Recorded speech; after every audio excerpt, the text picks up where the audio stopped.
स्वागत है आपका स्टूडेंट क्वेस्ट में। मैं बीके मौर्य प्रस्तुत हुआ हूँ एक नए वीडियो के साथ।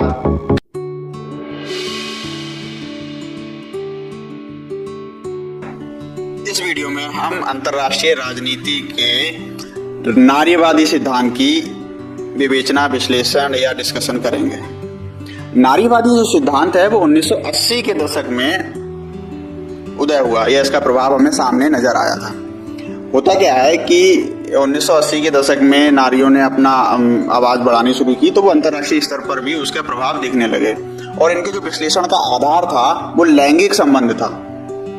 लैंगिक संबंधों के आधार पर ही इन्होंने अंतर्राष्ट्रीय राजनीति का भी विश्लेषण किया। जैसा कि नारीवादी हर जगह करते ही हैं कि लैंगिक आधार पर ही उन्होंने, चाहे वो कोई सा भी क्षेत्र हो, चाहे घरेलू स्तर पर हो, चाहे राज्य स्तर पर हो, चाहे अंतर्राष्ट्रीय स्तर पर हो, किसी भी स्तर पे हम जाएंगे तो वो लैंगिक आधार पर ही सारे विचारों का विश्लेषण करते हैं। ये हाल फिलहाल की विचारधारा है, तो इसीलिए इसको उत्तर आधुनिक सिद्धांत भी कहा जाता है, उत्तर आधुनिक विचारधारा भी कहा जाता है। नारीवादियों में एक प्रमुख विचारक हैं J.M. टिकनर। इन्होंने यथार्थवाद की जो मान्यताएं हैं, जो मार्गेंथाउ ने बताई थी, 6 मान्यताएं, 6 मान्यताओं को इन्होंने खंडित कर दिया और अपनी 6 नई मान्यताएं बताई। इनका मानना है, इन्होंने पहली मान्यता बताई कि अंतर्राष्ट्रीय राजनीति को मानव स्वभाव के स्थान पर पुरुषों के स्वभाव पर माना जाता है। माना इन्होंने, मतलब अंतर्राष्ट्रीय राजनीति, जैसे मार्गेंथाउ ने कहा था कि अंतर्राष्ट्रीय राजनीति जो है मानव स्वभाव के आधार पर निर्मित होती है, लेकिन उन्होंने कहा नहीं, मानव स्वभाव नहीं है, बल्कि पुरुष के स्वभाव पर आधारित है, ना कि मानव स्वभाव पर। अगला, मार्गेंथाउ ने कहा था कि राष्ट्रीय हित सबसे महत्वपूर्ण है, लेकिन उन्होंने कहा नहीं, राष्ट्रीय हित केवल शक्ति के संदर्भ में नहीं है, बल्कि राष्ट्रीय हित के और भी बहुत सारे प्रारूप हैं।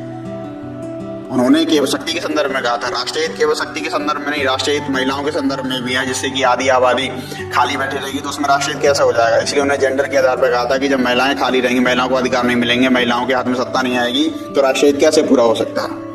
इसलिए राष्ट्रीय हित केवल शक्ति के लिए नहीं है, इन्होंने ऐसा कहा। और शक्ति को केवल सामूहिक उत्थान के ह्रास के इन्होंने कहा था कि अगर शक्ति को हम केवल संप्रभु के रूप में मान लें तो इससे सामूहिक जो उत्थान होता है समाज का, वो उसका ह्रास हो जाएगा। सामूहिक उत्थान नहीं हो पाएगा समाज का अगर हम शक्ति को संप्रभुता के रूप में मान लें तो। इसलिए इन्होंने शक्ति को संप्रभुता के रूप में नहीं माना। और इन्होंने कहा कि सभी राजनीतिक कर्ताओं और घटनाओं का नैतिक प्रभाव होता है। मतलब जो राजनीति करता है, मार्गेंथाउ के विपरीत, मार्गेंथाउ ने कहा था कि नैतिकता का कोई स्थान नहीं है। इन्होंने कहा था कि नैतिकता का पूरा प्रभाव पड़ता है, चाहे राजनीतिक कर्ता कोई भी हो, चाहे वो संस्था हो, चाहे कोई देश हो, चाहे कोई व्यक्ति हो, अंतर्राष्ट्रीय स्तर पर राजनीतिक कर्ता हो और कोई घटना हो अंतर्राष्ट्रीय स्तर पर घटित हो, तो उसमें जो है नैतिकता का प्रभाव पूरा पड़ता है। अगला, इन्होंने कहा कि अंतर्राष्ट्रीय राजनीति में मानव के सार्वभौमिक स्वभाव व नैतिक सिद्धांतों की व्यापक आवश्यकता है। ऐसा नहीं है कि नैतिक सिद्धांतों की आवश्यकता है ही नहीं, सार्वभौमिक सिद्धांतों की आवश्यकता है ही नहीं। जैसा कि मार्गेंथाउ ने कहा था कि यथार्थवाद के अंतर्गत कि सार्वभौमिक नियमों की कोई जरूरत ही नहीं है। यहाँ पर जो नियम नैतिकता के लागू होते हैं सार्वभौमिक, उसकी जरूरत नहीं है, बल्कि इन्होंने उसका खंडन करते हुए कहा उनकी बहुत आवश्यकता है, उनके आधार पर ही नियम कानून बनाएंगे। अगला, इन्होंने कहा कि राजनीति को स्वायत्त मानना पितृसत्तात्मक सत्ता का लक्षण है, यानी पितृसत्तात्मक सत्ता का समर्थन करना है। इसीलिए हम राजनीति को स्वायत्त नहीं मान सकते। इन्होंने पूरा विश्लेषण इस आधार पर दिया था। और नारीवादियों ने शक्ति को संप्रभु के रूप में नहीं मानते। ये तो हम पहले डिस्कस करते, संप्रभु मानते नहीं है, क्योंकि संप्रभु मानेंगे तो उसमें इनका मानना है कि सामूहिक उत्थान जो है उसका ह्रास हो जाएगा। सामूहिक उत्थान में मतलब इनका कहना है कि संप्रभु मानने पर केवल पुरुषों का उत्थान होता है, महिलाओं का उत्थान नहीं होता, ना बच्चों का उत्थान होता है। तो इसीलिए ये संप्रभु नहीं मानते, क्योंकि उसमें पुरुषवादी विचारधारा को ये महत्वपूर्ण मानते हैं, इसलिए संप्रभुता को ये महत्व नहीं देते। इन्होंने कहा कि महिला के पास जो शक्ति है वो अनुनय, विनय और सहयोग पर आधारित होती है। महिला की शक्ति केवल अनुनय, विनय, सहयोग पर आधारित होती है, और उसमें भी महिला का अधिकार शक्ति पर नहीं होता, महिला से वो शक्ति छीन ली जाती है। इसीलिए शक्ति राजनीति मूलतः ये पितृसत्तात्मक मानते हैं। शक्ति की जो राजनीति की जाती है उसको ये पितृसत्तात्मक मानते हैं, उसमें महिलाओं का कोई भी रोल नहीं होता है। नारीवादियों ने अपने विचारों को मतलब कई तरह से जो अंतर्राष्ट्रीय राजनीति की जो धारणाएं हैं उनके आधार पर अलग अलग वर्गों में बांटा है, इसकी चर्चा हम आगे करेंगे।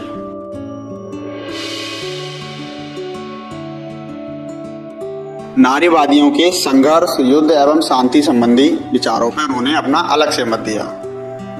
नारीवादियों का मानना है कि मानव का स्वभाव जो है आक्रामक और शक्ति प्राप्त करने वाला नहीं है, जैसा कि यथार्थवादियों ने माना था। इन्होंने कहा कि मानव का स्वभाव मूल रूप से वैसा नहीं है जैसे यथार्थवादी मानते हैं, बल्कि वो स्वभाव जो है आक्रामक और शक्ति प्राप्त करने वाला वो केवल पुरुषों का स्वभाव है, महिलाओं का नहीं। एक उग्र नारीवादी एक प्रकार है नारीवादियों में ही, तो उग्र नारीवादी ने यहाँ तक कह दिया कि अंतर्राष्ट्रीय राजनीति में युद्ध का मूल कारण केवल इस वजह से है कि शासन सत्ता पे जो अधिकार है वो पुरुषों का है। यदि शासन सत्ता पर महिलाओं का अधिकार हो जाए तो युद्ध नहीं होंगे, शांति स्थापित हो जाएगी, संघर्ष कहीं नहीं होंगे। उग्र नारीवादी ने यहाँ तक बोला, लेकिन इसके हमें कई सारे एग्जाम्पल मिलते हैं कि ऐसा नहीं है। जैसा कि ब्रिटेन में एक प्रधानमंत्री हुई थी मार्गरेट थैचर, इन्होंने अर्जेंटीना पे आक्रमण कर दिया था। वहीं अगर हम भारत की बात कर लें तो 1971 के दौरान जब इंदिरा गांधी जी प्रधानमंत्री थी तो पाकिस्तान के साथ जब युद्ध हुआ था तो उसमें इंदिरा गांधी जी ने पुरजोर अपना सामर्थ्य दिखाया था।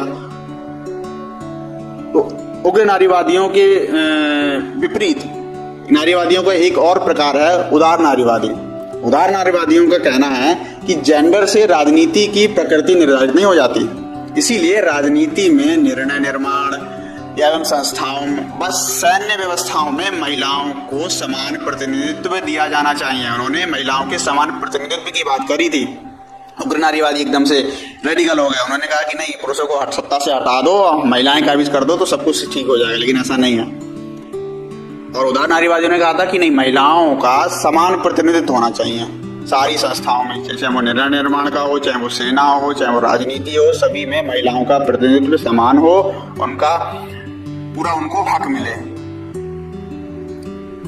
इसी संबंधित एक और बात है, युद्ध की जो मूल धारणा है उग्रवादी नारीवादियों ने कहा था, ये युद्ध मूलतः जेंडर से संबंधित है और युद्ध से सर्वाधिक पीड़ा या सर्वाधिक हानि किसकी होती है तो वो सिर्फ महिलाओं की होती है। और युद्ध क्यों, और युद्ध का जो कारण जो होता है या युद्ध की जो नीतियां होती हैं उनका महिलाओं से कोई लेना देना भी नहीं होता है, उन्हें सिर्फ और सिर्फ उसके दुष्परिणामों को झेलना पड़ता है। युद्ध के दौरान महिलाओं के साथ बलात्कार से लेके अत्याचार, हर तरह के बंदी दास बनाने की सारी उत्पीड़नाएं महिला को झेलनी पड़ती हैं। तो महिलाओं के ऊपर जो प्रभाव है युद्ध का वो अलग तरह से पड़ता है, बहुत ज्यादा क्रूर रूप से आता है महिलाओं के सामने युद्ध का प्रभाव, और पुरुषों के ऊपर यही प्रभाव बहुत अलग तरह से आता है। तो उन्होंने कहा कि युद्ध में मतलब महिलाएं ही सबसे ज्यादा प्रभावित होती हैं इसमें। और दूसरी तरफ उदारवादी नारीवादियों का कहना है कि महिलाओं को समान प्रतिनिधित्व देने से राष्ट्र हित में वृद्धि हो जाएगी। राष्ट्र में वृद्धि कैसे हो जाएगी कि अगर किसी देश की आधी आबादी अशक्त और कमजोर रहेगी तो वो देश पूरी तरह से समृद्ध नहीं हो सकता। तो इसीलिए अगर देश का या राष्ट्र का राष्ट्रीय हित हमें मजबूत करना है, उसमें वृद्धि करनी है, तो देश की पूरी आबादी, पूरी जनसंख्या को समृद्ध और सशक्त बनाना होगा। यहाँ पर एक और बात आती है कि नारीवादियों का कहना है कि शक्ति के साथ पुरुषों को जोड़ के देखा जाता है और वहीं कमजोरी के साथ महिलाओं को जोड़ के देखा जाता है। ये जो जेंडर बायस्ड है, मतलब जेंडर का पूर्वाग्रह है कि नहीं महिला है तो कमजोर होगी, इसको त्यागने की जरूरत है। पूरी तरह से रेडिकल होने की जरूरत नहीं है। तो उदारवादी नारीवादियों का ये मानना है। तो इस तरह से युद्ध के संबंध में नारीवादियों ने अपने विचार प्रस्तुत किए।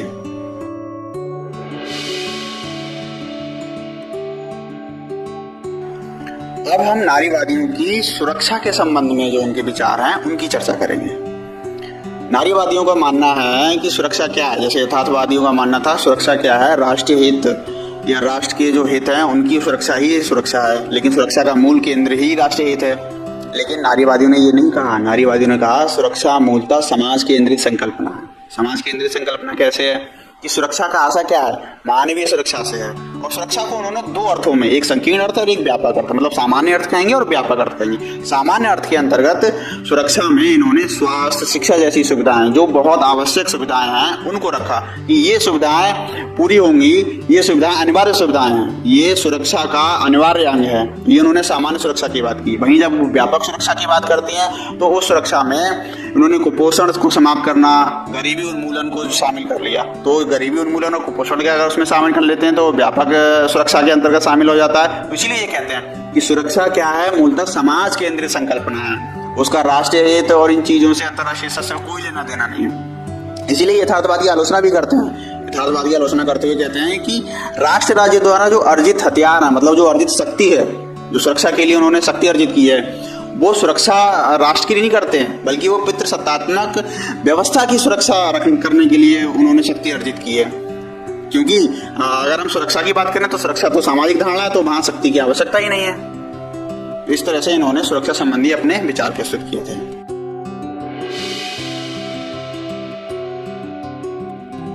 अब थोड़ी सी चर्चा हम नारीवादियों की आलोचना के ऊपर भी कर लेते हैं। नारीवादी की आलोचना में 2-3 पॉइंट हैं, उसको नॉर्मली डिस्कस कर लेते हैं। नारीवादियों ने केवल और केवल जेंडर के आधार पर अंतर्राष्ट्रीय राजनीति की प्रकृति को परिवर्तित करने की बात कही थी, जो कि ऐसा नहीं हो सकता, क्योंकि अंतर्राष्ट्रीय राजनीति में राष्ट्रीय हित और सुरक्षा, राष्ट्रीय सुरक्षा का महत्वपूर्ण स्थान है, उसको कोई रिप्लेस कर ही नहीं सकता।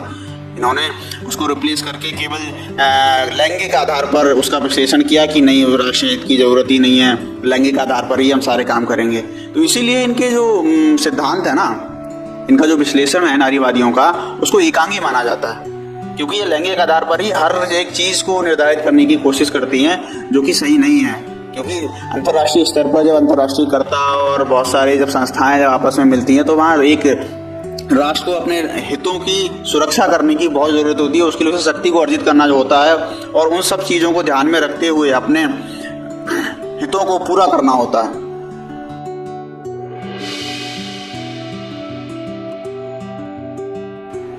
इन्हीं विचारों से जुड़ी हुई एक और संकल्पना है, उसकी भी चर्चा हम कर ही लेते हैं यहीं पर। उस संकल्पना का नाम है जेंडर जस्टिस। जेंडर जस्टिस क्या है कि उसमें लैंगिक आधार पर न्याय की बात की जाती है। नारीवादी क्या करते हैं कि वो पुरुष सत्ता को हटा दो, इसको कर दो, मतलब इसको जड़ से खत्म कर दो। जैसे मार्क्सवादी करते हैं कि पूंजीवाद को पूरी जड़ से खत्म कर दो, वैसे ही नारीवादी विचारों में वो पुरुष सत्ता को या पुरुषों को पूरी तरह से हर जगह से हटाने की बात करते हैं। लेकिन जो जेंडर जस्टिस है वो नारियों को या महिलाओं को उनके हक दिलाने की बात करता है, उनको न्याय दिलाने की बात करता है। वो पुरुष सत्ता विरोधी नहीं है, बल्कि वो महिलाओं के उन हक दिलाने की बात करता है। और इसीलिए अंतर्राष्ट्रीय राजनीति में ये जो संकल्पना है जेंडर जस्टिस की, वर्तमान समय में काफी प्रबल है और इसको बहुत महत्व भी दिया गया है। इसी संबंध में 1975 में संयुक्त राष्ट्र संघ के द्वारा महिला वर्ष के रूप में घोषित किया गया। आगे चलकर 1975 से 1985 का जो दशक है, इसको अंतर्राष्ट्रीय महिला दिवस के रूप में महिला दशक के रूप में घोषित कर दिया गया, महिलाओं के जेंडर जस्टिस की अवेयरनेस फैलाने के लिए। और वहीं 1979 में मानवाधिकारों में संशोधन किया गया और उसमें लिखा गया कि अगर महिलाओं के साथ किसी भी तरह का शोषण होता है, उनके साथ दुर्व्यवहार होता है, तो वो मानवाधिकार का उल्लंघन माना जाएगा। इस तरह से महिलाओं के न्याय के लिए जेंडर जस्टिस की संकल्पना का जन्म होता है। और इसमें साथ साथ संयुक्त राष्ट्र संघ के जो सहस्त्राब्दी विकास लक्ष्य, जिसे मिलेनियल गोल हम बोलते हैं, उनमें भी जेंडर जस्टिस को महत्वपूर्ण स्थान दिया गया था। और साथ में सतत विकास लक्ष्य 2015 में जिनका निर्धारण किया गया था अगले 15 साल तक के लिए, उसमें भी जेंडर जस्टिस को महत्वपूर्ण स्थान दिया गया है। इस तरह से अंतर्राष्ट्रीय स्तर पर वर्तमान समय में जेंडर जस्टिस एक महत्वपूर्ण अवधारणा है, जिसको भरपूर तरह से महत्व दिया जा रहा है। आज की वीडियो में इतना ही। नमस्कार, अगली वीडियो में मिलते हैं। धन्यवाद। वीडियो देखने के लिए धन्यवाद। आप सभी लोग हमारे चैनल को लाइक करें, शेयर करें, सब्सक्राइब करें और हमारी वेबसाइट भी है gsmantra.in, उसको भी एक बार विजिट करें।